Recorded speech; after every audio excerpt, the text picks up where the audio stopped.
ஒரு குளத்துல தேள் ஒன்று உயிருக்கு போராடிக்கிட்டு இருக்கு.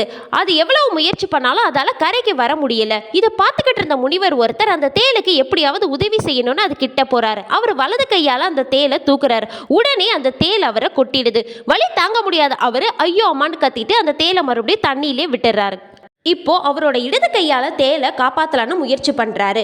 மறுபடியும் அந்த தேள் அவரோட இடது கையையும் கடிக்க ஆரம்பிக்குது. உடனே ஐயோ அம்மான்னு கத்திக்கிட்டு அதை தண்ணியிலே போட்டுறாரு. இப்போ அவரோட மனசையும் அறிவையும் அமைதியா வச்சுக்கிட்டு தன்னோட 2 கைகளையும் தண்ணீரோட சேர்த்து அந்த தேலை எடுத்து கரையில விடுறாரு.